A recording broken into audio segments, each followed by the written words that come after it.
എവിടെ പോകാൻ നിൽക്കുന്നതാണ്? വെഞ്ഞാറമൂട്. എവിടെ നിന്നോ? കോഴിക്കോട്. ബസ്സിൽ വന്നതാണ്? അല്ല, ട്രെയിനിൽ വന്നത്. ട്രെയിനിൽ വന്നു.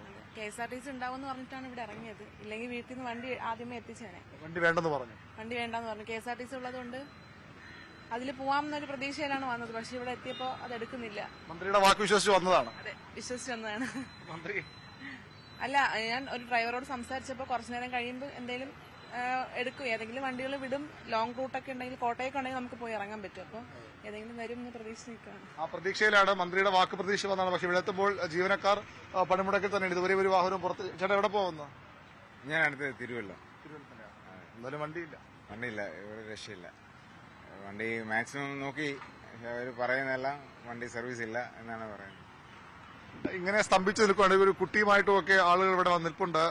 കൊച്ചുകുട്ടിയുമായും ഒക്കെ ഒരുപക്ഷെ ഇവിടെ നിന്ന് ദീർഘദൂര യാത്ര കഴിഞ്ഞ് വന്നവരാകാം, അല്ലെങ്കിൽ എവിടെയെങ്കിലും ഒക്കെ പോകാൻ വന്ന ആളുകളാകാം. ഇത്തരത്തിൽ മൊത്തത്തിൽ ആളുകൾ കുടുങ്ങിക്കിടക്കുന്ന ഒരു അവസ്ഥ തന്നെയാണ് ഈ പണിമുടക്ക് ദിവസം. എവിടെ നിന്ന് വന്ന ചേട്ടാ? നിങ്ങൾ മംഗലാപുരത്ത് എവിടെ പോകുന്നത്? നെൽബങ്ങാട്. ബസ്സില്ലെന്ന് തോന്നുന്നല്ലേ? ആ, ബസ്സില്ല. എങ്ങനെ പോകൂലി പോ? ഇനി അങ്ങനെ വണ്ടി കിട്ടണമെങ്കിൽ പോക്ക് കിടക്കും. ഓ,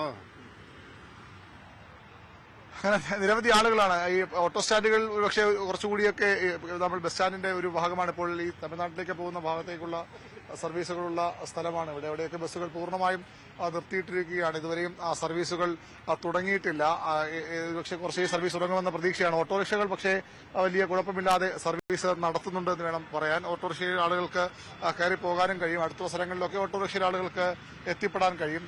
പക്ഷേ ദൂരസ്ഥലങ്ങളിലേക്ക് പോകുന്ന യാത്രക്കാർ തന്നെയാണ് ഇവിടെ അക്ഷരാർത്ഥത്തിൽ ബുദ്ധിമുട്ടാൻ പോകുന്നത്, കുടുങ്ങാൻ പോകുന്നത്. എത്ര മണിക്ക് സർവീസുകൾ കുറച്ചെങ്കിലും ആരംഭിക്കുമോ എന്നാണ് ആളുകൾ അതിനുവേണ്ടി കാത്തിരിക്കുകയാണ്.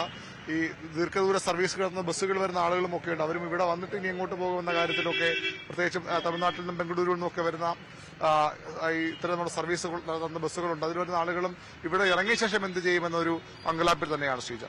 ശരി, അരുണാണ് വിവരങ്ങൾ നൽകിയത് തിരുവനന്തപുരത്ത് നിന്ന്. തിരുവനന്തപുരത്ത് സ്ഥിതിഗതികൾ സാധാരണ ബന്ദ് ദിവസത്തെ പോലെ തന്നെ. വാഹനങ്ങൾ, ബസ് സർവീസുകളില്ല. താൽക്കാലിക സർവീസുകൾ ഏർപ്പെടുത്തിയിട്ടുണ്ട് പോലീസിൻ്റെ നേതൃത്വത്തിൽ.